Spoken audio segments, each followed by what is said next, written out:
अस्सलामुअलैकुम मुअज़्ज़िज़ ख़वातीन व हज़रात, मैं हूँ आपका होस्ट अरशद शाहीन। मैं अपने मुअज़्ज़िज़ नाज़रीन को कनाडा के शहर ओटावा से खुशामदीद कहता हूँ। नाज़रीन, आप मेरा चैनल आप और हम शाहीन और उज़ैर के साथ देख रहे हैं। जैसा कि आपको मालूम है नाज़रीन, मेरा ये जो चैनल है वो ऑपरेट होता है कनाडा के शहर ओटावा। ओटावा एक ऐसा सिटी है जो कनाडा का फेडरल कैपिटल है। इंतहाई खूबसूरत सिटी है। जिस तरह से इस्लामाबाद एक ग्रीनरी पे मुश्तमिल सिटी है पाकिस्तान में, उसी तरह से इसका शुमार भी ऐसे सिटीज़ में होता है जहाँ पे ग्रीनरी जो है वो बेतहाशा है।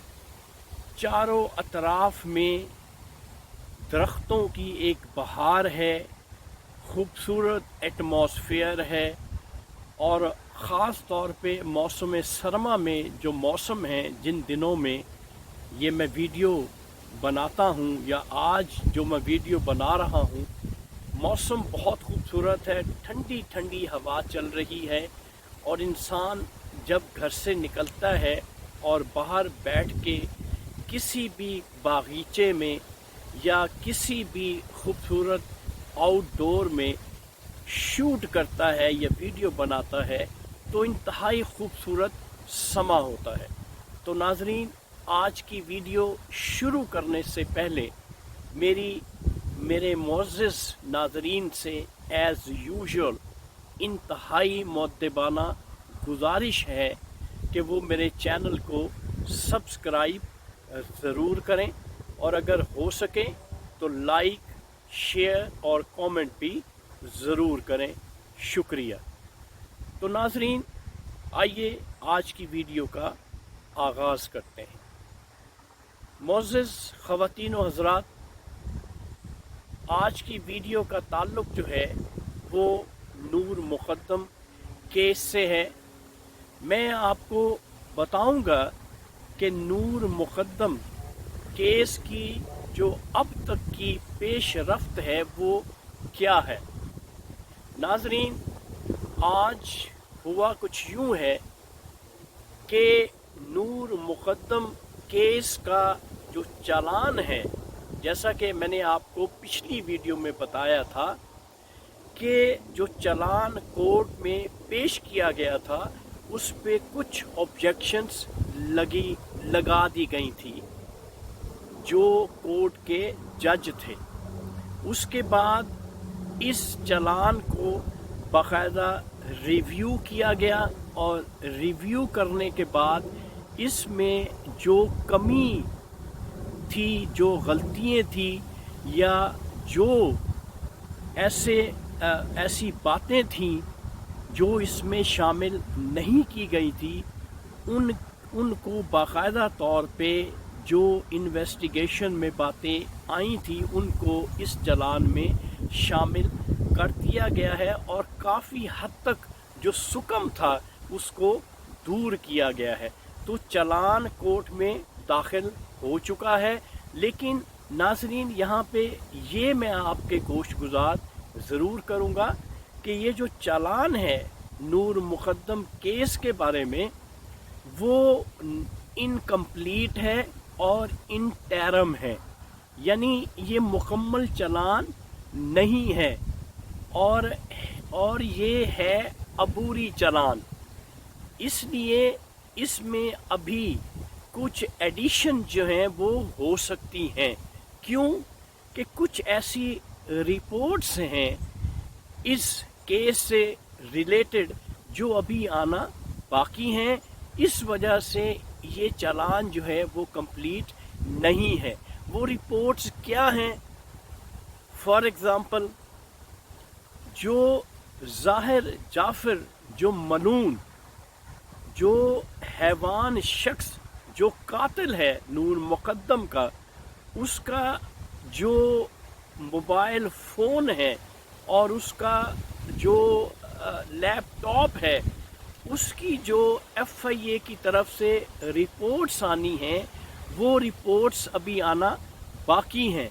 जो ही वो रिपोर्ट्स आएंगी, उनका बाकायदा जो भी तरीक़ाकार बनता है, उसी तरह से उन रिपोर्ट्स को शामिल कर लिया जाएगा इस चालान में।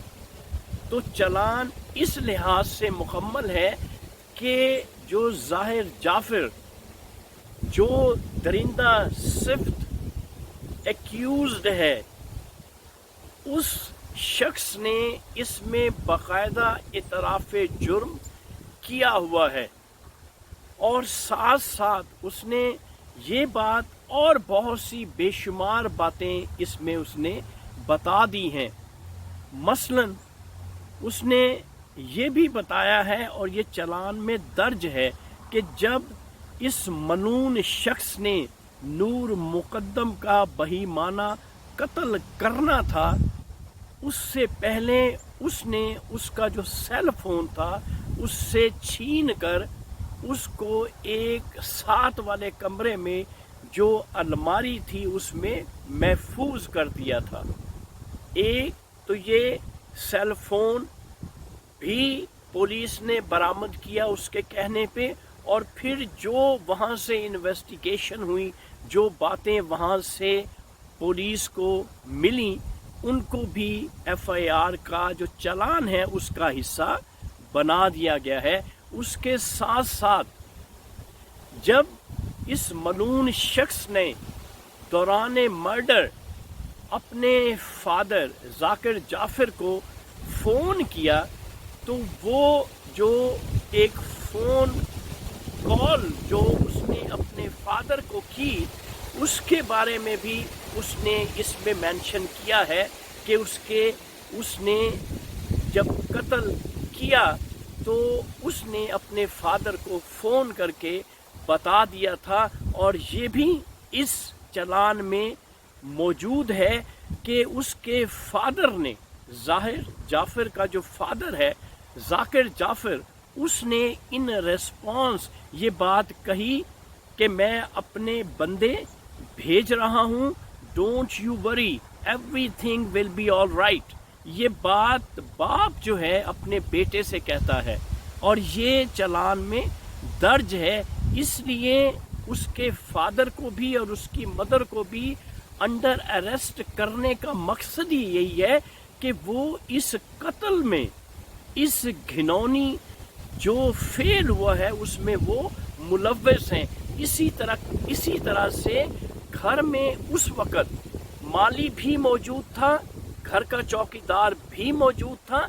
ये FIR में ये जो चालान है उसमें ये बातें दर्ज हैं और वो खुद जो दरिंदा सिफत ज़ाहिर जाफ़िर जो कातिल है वो खुद बता रहा है कि जब जो विक्टिम नूर मुकद्दम, जो मासूम लड़की थी जिसका कोई फॉल्ट नहीं था, उसने अपनी जान बचाने की हद्दुल वसा कोशिश की। जब उसने बालकनी से नीचे छलांग लगाई तो चौकीदार ने भी उसे तहफ़्फ़ुज़ नहीं दिया, जो मानी था उसने भी तहफ़्फ़ुज़ नहीं दिया। तो इससे क्या ज़ाहिर होता है? इससे ज़ाहिर होता है कि वो सारे के सारे इसमें मुलव्वस थे।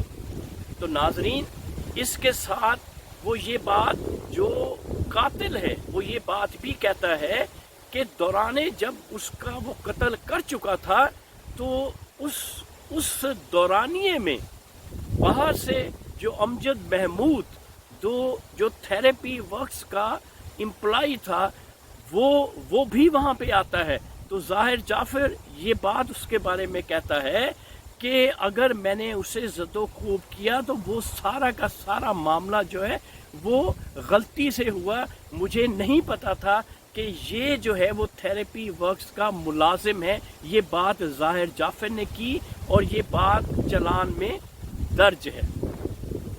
तो मोअज़्ज़िज़ नाज़रीन, अब ये तमाम बातें जो हैं वो शहादतों पे मबनी हैं اب ایک ملزم جو ہے، میں ملزم تو نہیں کہنا چاہیے، ہے تو وہ کرمنل، اس نے اپنے جرم کا اعتراف یعنی اقبال جرم کیا ہے، اس نے خود سے یہ بات واضح کرتی ہے کہ اس نے نور مقدم کا قتل کیا ہے۔ اب ناظرین یہاں پہ کوئی گنجائش باقی نہیں رہتی کہ اس ملعون شخص کو کیفر کردار تک نہ پہنچایا جائے، کہ اسے قرار واقعی سزا نہ دی جائے۔ جب اتنی شہادتیں موجود ہیں تو پھر انتظار کس بات کا ہے؟ تو یہ جو ڈیلینگ ٹیکٹس ہیں یہ صرف ان لوگوں کے لیے استعمال کیے جاتے ہیں جو بڑے لوگ ہوتے ہیں، جو پاورفل لوگ ہوتے ہیں، جو پیسے والے لوگ ہوتے ہیں۔ پاکستان میں یہی تماشا چلتا ہے، اور یہ بڑے لوگ جو ہیں جب کوئی جرم کرتے ہیں تو اس کے بعد یہ انتظار کرتے ہیں کہ میڈیا ہائپ جو ہے وہ کم ہو اور لوگ اس کیس کے بارے میں بات چیت کرنا بند کر دیں، اور پھر وہ مختلف قسم کے حربوں سے، مختلف قسم کے طریقوں سے